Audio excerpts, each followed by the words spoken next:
थे इस मैच को जीतने के लिए, और कल शाम को जब भारत की 4 विकेटें गिर गई थी, यह साफ था कि आसान नहीं होगा।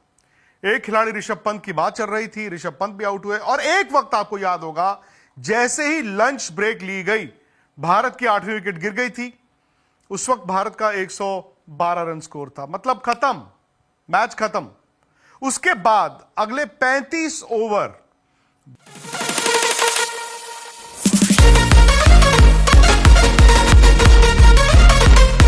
थे इस मैच को जीतने के लिए, और कल शाम को जब भारत की 4 विकेटें गिर गई थी, यह साफ था कि आसान नहीं होगा। एक खिलाड़ी ऋषभ पंत की बात चल रही थी, ऋषभ पंत भी आउट हुए, और एक वक्त आपको याद होगा जैसे ही लंच ब्रेक ली गई, भारत की 8वीं विकेट गिर गई थी। उस वक्त भारत का 112 रन स्कोर था, मतलब खत्म, मैच खत्म। उसके बाद अगले 35 ओवर बुमराह और जडेजा, और फिर जडेजा और सिराज लड़ते रहे। अंत में भारत 22 रन से यह मैच हार गया। मैं तो यह कहूंगा कि स्टोक्स और जडेजा दोनों में से एक ही इस मैच को जीत सकता था। बेन स्टोक्स जीत गए। लेकिन मैं आपको सीधा लॉर्ड्स लेकर जा रहा हूं। लॉर्ड्स से सुनील गावस्कर हमारे साथ हैं, और सनी भाई ने क्योंकि यह मैच वहां से देखा है। सनी भाई, दुख तो बहुत है, हम ये कह सकते हैं कि बड़ा खूब लड़ा इंडिया। मैं आपकी कमेंट्री सुन रहा था, दर्शकों को देख रहा था, एक एक रन चीयर कर रहे थे। 4 घंटे बुमराह और जडेजा, और फिर जडेजा और सिराज वो लड़े, खूब लड़े, लेकिन जीता तो इंग्लैंड ही।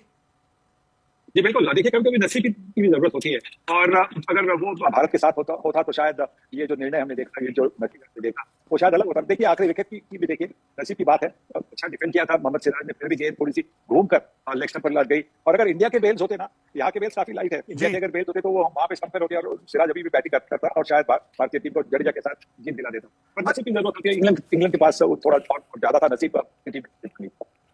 सर भाई, लेकिन ये भी है ना कि हम सिराज, जडेजा और बुमराह से ही क्यों कहें कि 193 रन चेज करो।